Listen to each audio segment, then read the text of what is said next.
in this video, we're going to go over some basic VOR navigation. You can see right now from what's on your screen, I have a VFR sectional chart that I use for flying. This was a screen capture taken from my Garmin Pilot, so you can see the weather overlay. The red line that's on this screen, it starts at the bottom, goes up to about where you'll see the Savannah area. It goes almost straight up, and then it's going to hook out at almost a 45-degree angle and wind up over in the top section of the screen. That's going to be our flight plan that we're going to follow. What we're going to do is we're going to fly toward the Savannah VOR. We're going to start about 30 nautical miles away, and we're going to head toward the Savannah VOR in a heading of 004, so it's almost straight north.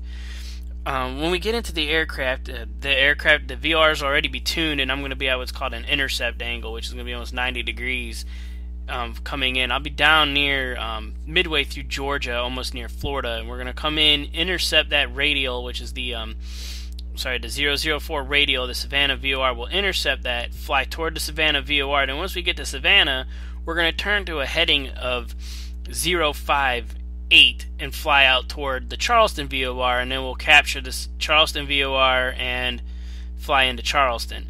I'm going to be flying these aircraft on autopilot. They're a handful to fly. I'm going to show you two different airplanes. The first one is this aircraft is by Captain Simmons, an add-on. It's a Boeing 727, and it's cockpit from 1960. So the way that this thing is tuned and the way you read the VORs are completely different from like a 747-400 or a 787 and things like that, and even the Dash 8. The Dash 8 stuff is all next gen and it's got beautiful screens. So I'll show you how to tune that, and incidentally, it's the exact same dials and gadgets that you would see in a Cessna. So you would do the same thing with a Cessna. Then we'll go ahead and I'll jump into and start in roughly the same location and fly the exact same route in the Dash 8 and show you how to fly it in there. So the information we're going to need for this flight is our headings. So we're going to and what's called our courses. We're going to need the Savannah VOR frequency, which is 115.95, and Charleston VOR, which is 113.5. And it's hard to see on here. You can zoom in, but these little there's like boxes near them that actually have these frequencies in it. But on this chart, it's hard to see because you can't really look close. But anyway, we'll start with 115.95 programmed in the Nav1 and a course heading of 004 set, and we'll fly in. We'll be starting off with that, to intercept that. Then the next course we're going to need is 058, and the frequency for that is the Charleston VOR, which is 1135. This map right here is actually a little bit easier for you to see. This is going to be the high altitude airway chart. It's easier to see where the VORs are. You don't have all the background stuff. We're basically going to really be flying this jetway 103 from the south up, intercept the VOR, or fly over it, and then intercept the 058 radio, which is jetway J55, and fly to Charleston. So without anything else, let's jump into the 727 cockpit and go flying. Alright, we're outside of the 727. Wait till you see the inside of this cockpit here. Alright, we're going in now. You can see we're about 44 nautical miles away from the VOR. We have our dial tuned to 004 as the heading we want. And you can see that we're on a plot to intercept the VOR radial. We're cruising at 22,100 feet right now. It's about 100 feet higher than we want to be.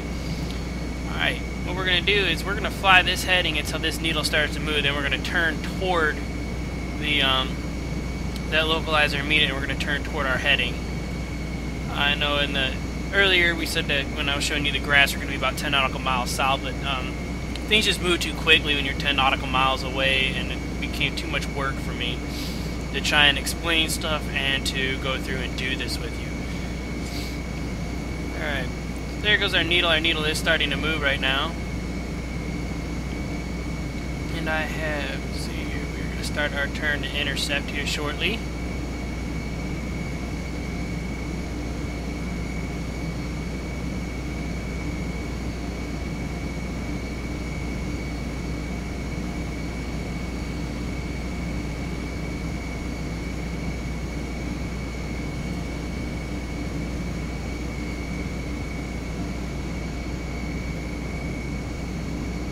Started our turn a little too late, so what's going to happen is we're going to start hopping around this here.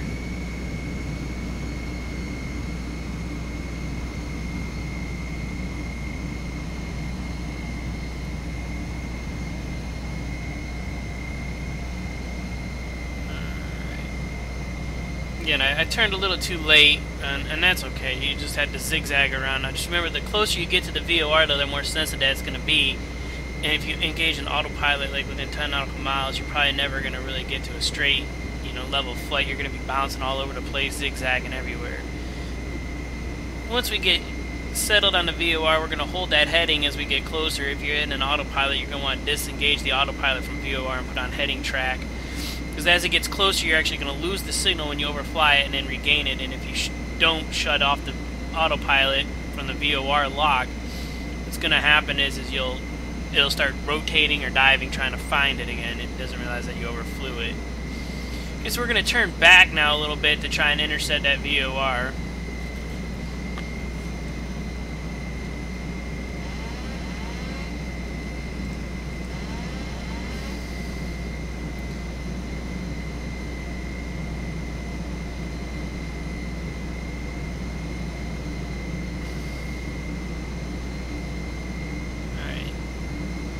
Because the VOR, you don't want to do what they call chasing the needle, and that's where you're constantly zigzagging around, zigzagging and zigzagging, trying to get it. You just put in a couple degrees change, see what it does. Put a couple degrees in, see what it does. I'm climbing a little bit, so I'm going to descend some now. Right now I'm manually flying this. I'm using the flight director, which is the bar triangle that you see sticking out the two black lines. Using both hands, I can't highlight it with the mouse.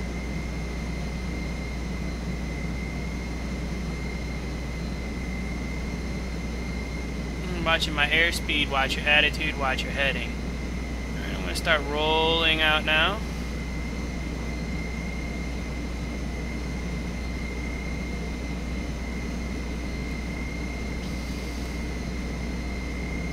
And I'm actually going to bring my altitude down a little bit so I get back onto 220, flight level 200.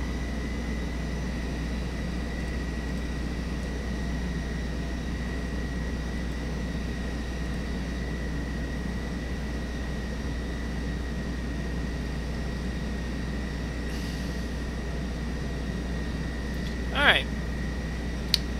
Now, I've just engaged the autopilot to do the VOR to show you what's called a wind correction. You'll see that even though we're online now, we're overflying. You can see that we're kind of going on a different angle here. What that is it's trying to find the winds that's going to correct for the wind to fly us onto that VOR. Now we're also getting extremely close. We're going to start that zigzag. So what I'm going to do is take about half of that, and then I'm going to just fly the heading. So I'm going to follow the heading control and not the nav log. I'm sorry, not the localizer. I'm just going to follow that heading. Now what we need to do is start getting ready to tune our radio for the next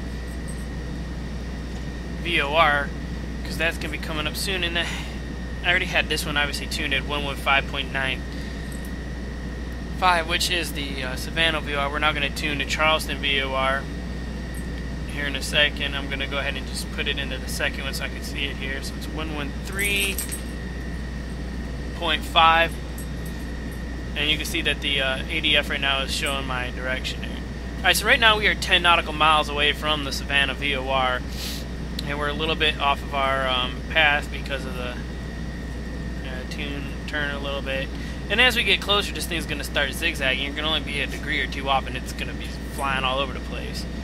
You just want to kind of maintain it within the couple little dots there. So we're starting to get out the little dots, so we'll get a little bit closer to it. When you're this close to it, little deflections aren't going to be much, mean much. You don't want a large deflection when you're far away, because the further away you are, the more off course you're going to be. And just remember that as we get closer, this thing's going to start zigzagging everywhere, and we're going to be off a little bit. And you'll notice that our heading is a little bit different, which is fine. Okay.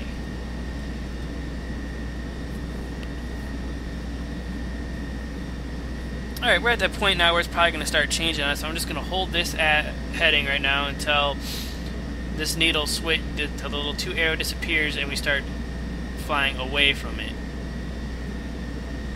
Which usually it's right about now that it's going to switch. You'll see the needle over here rotate behind. It's starting to go faster and faster away. Okay. Still normal. We're still following the right path. We're not changing headings. But we're just so close to it right now that we're maybe, you know, a degree off. But it's a huge deflection. Alright, the speed card, now you see his heading is gone. We'll just keep flying this heading.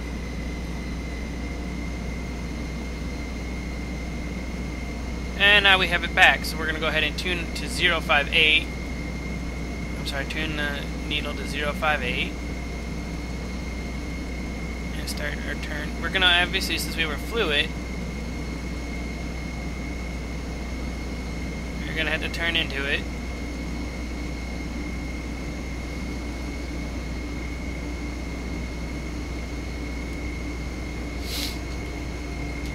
You can see this is a handful of these old jets to fly. I'm going to go ahead and refly this. The next segment of this video is going to be reflown in a dash to show you how the autopilot in that works, and it's simple as hell.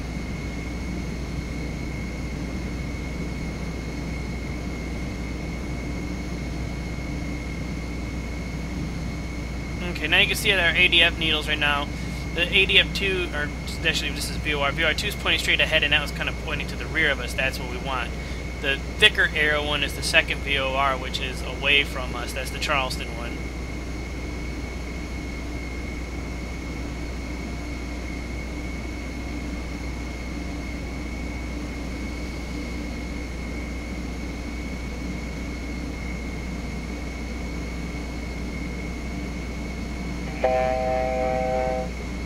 Alright, our needle's starting to move in, so we're going to start turning away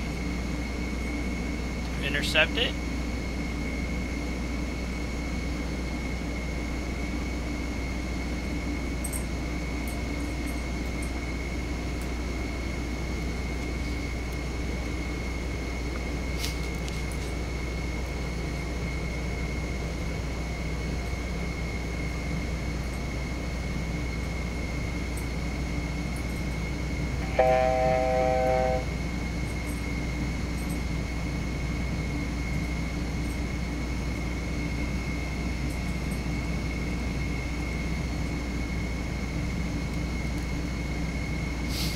Alright.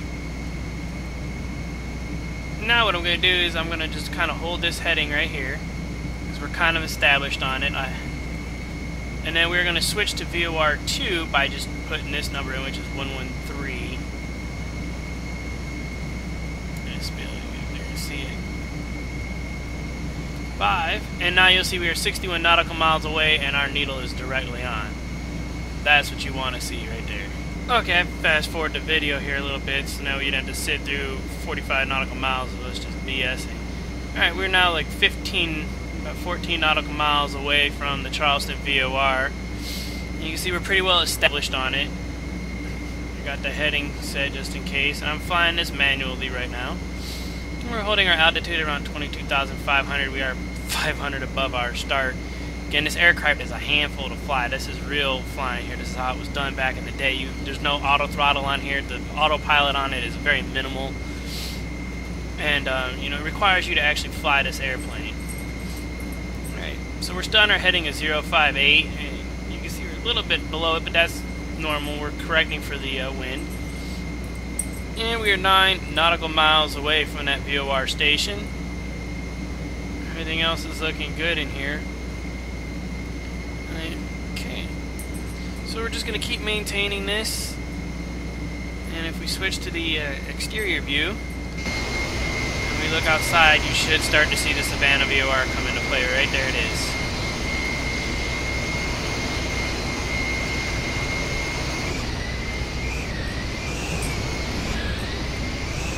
Switch my views up. I'm going to look straight down below us. I'm a little bit ahead of the airplane, so we should be maybe like 1 nautical mile away. And remember, we're high up. We're 22,000 feet up in the air, so we are going to be a couple miles from the VOR. You're never going to say 0. Right there's the Charleston VOR. I'm going to switch back into the cockpit. There's our full deflection right there. So we're 3 nautical miles away, and we are now directly over it. And then it should come back up here in a second. And now we're on the other side of it. You'll notice the little triangle is missing, and the VOR needle is now behind us. And the needle's going, keeps going straighter and straighter behind us.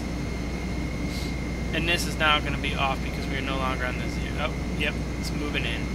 Alright, that's how you fly the VOR in a Cessna and in an aircraft like this, a 727-200. This is old school. In the next segment, we're going to jump over into the cockpit of the Dash 8, and I'll show you how to pretty much set up an FMC to fly it, which is simple. We're just basically going to sit there and let the airplane do its thing. Alright, see you in the next segment.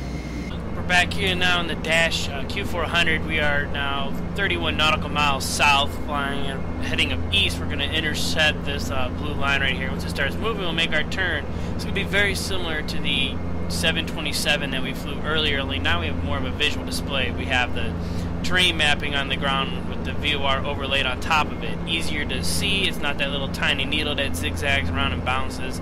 It's a very crystal clear display, easy to tune radio. We don't have to interoperate the numbers between the dashes. We have a digital readout of it. This aircraft is very easy to fly it. So we're just going to maintain this heading. We're at 18,000 feet right now, and we're increasing our speed. We just leveled off.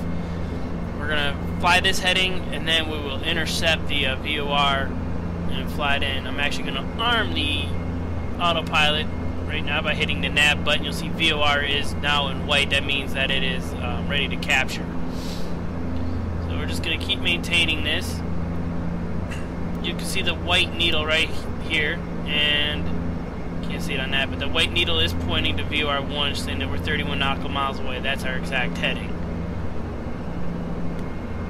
Alright. So what we're going to do is we're just going to, I have a radio program. You have to program the course heading. You'd use this number up here. The course button down here, your digital readout of the course is right there. You could program the number in here by clicking on nav 1 and typing in 115.95. Or you can do it in the ArcNew. You see our, we're now starting, the thing is starting to come alive. So I'm going to go ahead and disconnect the autopilot, and I'm going to turn gently.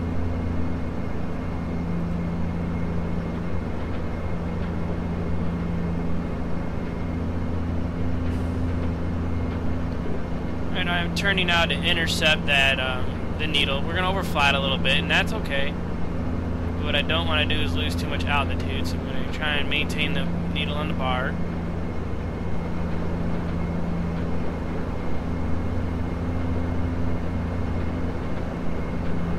Alright.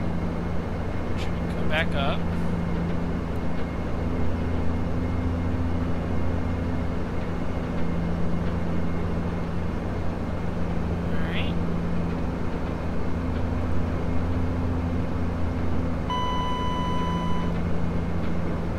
I'm going to just stay at this angle right here, and I'm actually going to hit the autopilot so I stop climbing and descending.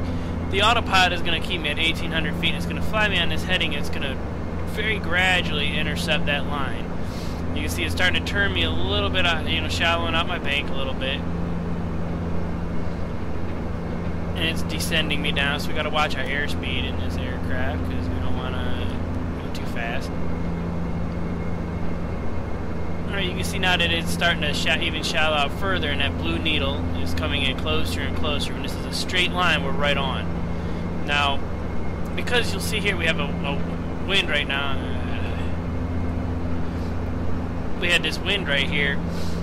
You could, I don't know why it's doing a roll hold. Probably because my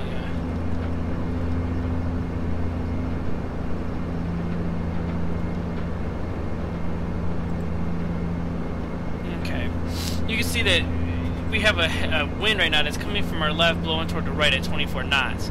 Because of this, we're not going to have this blue line going straight to the top. We can't do it. If we were to put this blue line straight to the top, what's going to happen is it's going to, we're going to end up overshooting the thing. We'll end up overshooting our line here. Because what's going to happen is the wind is going to blow us off course. We're going to wind off over to the right of the course that we need to be.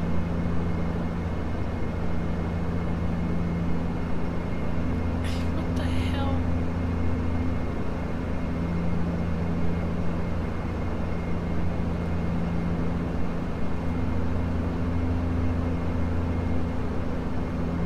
Okay, I'm having some issue here with the autopilot for some reason.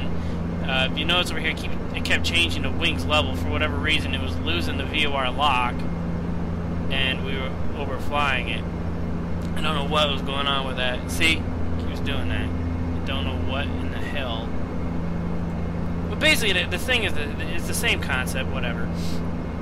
It's just not using the autopilot. But anyway, we're going to just keep flying this heading here. And now what we're going to do is once we get within a couple of nautical miles out, we're going to go ahead and we're going to set the... we're going to go ahead and change our course to the heading of 058, which is our next course that we need to fly. Okay. So,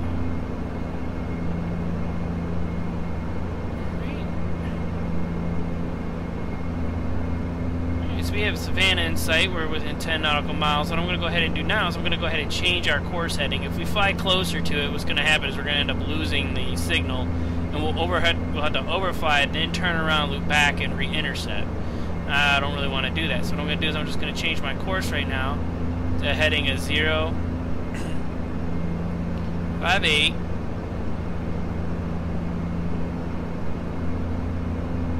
And then I'm going to go ahead and hit the nav.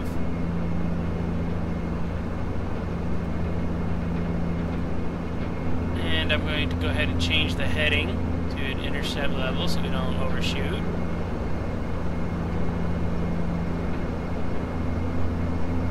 And it kind of gives us a little bit of weight because, like I said, if we overfly that VOR down there, what's going to happen is we're going to lose the signal here, and then we'll have to fly past it, loop around, come back, then reconnect with it.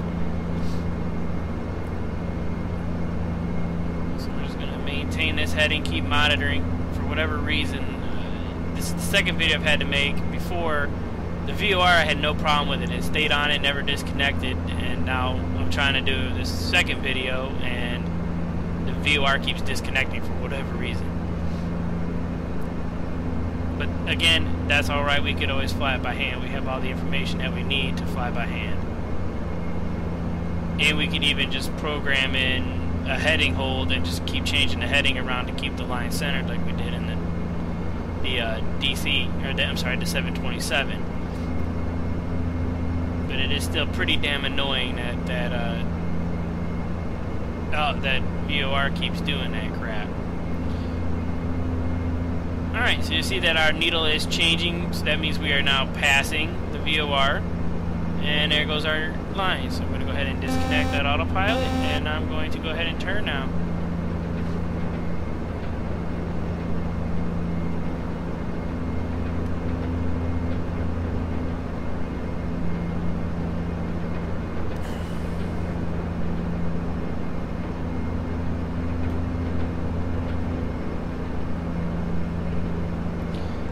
Making our turn, we're going to have to overturn our heading a little bit to re-intercept the VOR. Again, you can see as you get closer, that needle starts moving real fast, and then it disconnects. It doesn't work out very well. And I'm also going to go ahead and just change our heading right now to about the same heading hold anyway. That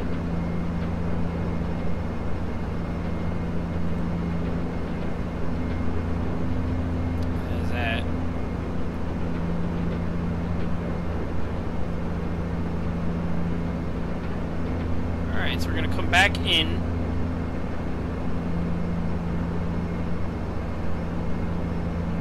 Alright, there it goes. There goes our needle. Going to level out. And now that I'm going to go ahead and start turning to intercept.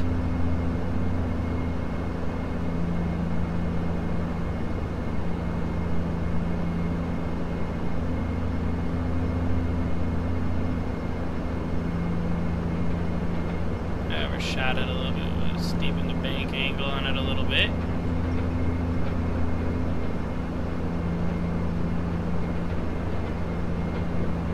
Climbed a little, so descend a little bit.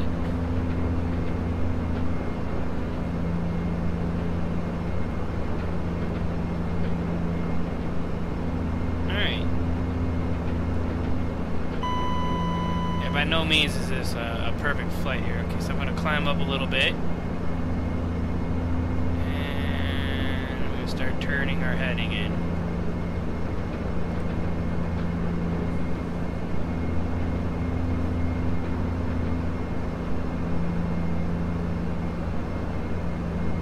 Alright.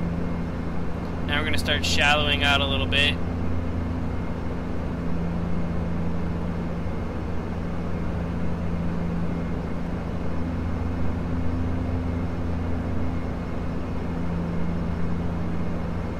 Okay.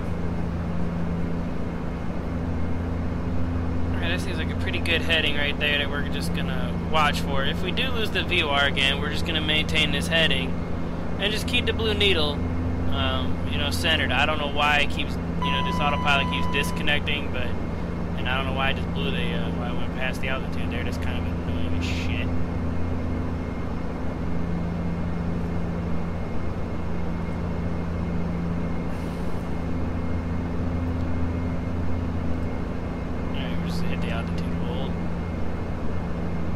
Notice it's not even following a VOR like it's supposed to right now.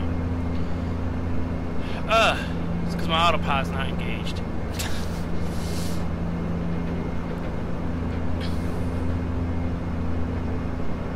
Always re-engage the autopilot after you disconnect it. I had it beautifully and I forgot to set the autopilot. So we're going to get back onto our line. Gonna go ahead and just make a nice little correction. Actually, while I'm at it, I'm going to go ahead and I'm going to switch to our next VOR, which is going to be 113.5. That's the Charleston VOR. So I'm going to select this right here, go 113.5, and I'm going to switch right now. And you're going to see everything's going to switch. And now we are 48.6 nautical miles away, and it's going to maintain this until we recapture that localizer right there. Now the other thing you could do is you could come over into VOR number 2, which is over here. Highlight it. We're going to put our 115.95 in there. Flip it, and now we're also going to have DME from Savannah right now. Oh, sorry, never mind. I switched that to, there we go. Now VOR 2, we are 28.8 nautical miles away from the Savannah VOR, and we're 44.9 nautical miles away from the Charleston VOR. So what this is going to do now, it's just going to maintain us on this heading. And we're going to be, it's going to hold us on this heading because the needle's starting to come in. Correcting for wind, so just making minor corrections. That's how you would hand fly. You don't want to make, you know, 5-10 degree changes at a time because the needle moves so fast. You just want a couple degrees and see what happens. So if you turn right, you know, if we were to turn to a heading of 70 right now and it kind of maintain this without changing, turn it in a degree or two. Wait and see if this changes. If it holds steady, leave it right there. You know, just remember, this is only like a degree off. This isn't that far. You will still fly directly over the VOR. And as we get closer, this is going to get more sensitive too. So now it looks like everything is holding well in this plane.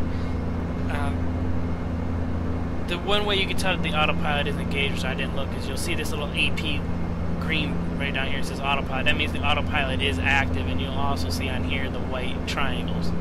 If I hit this button, it's going to disconnect the autopilots.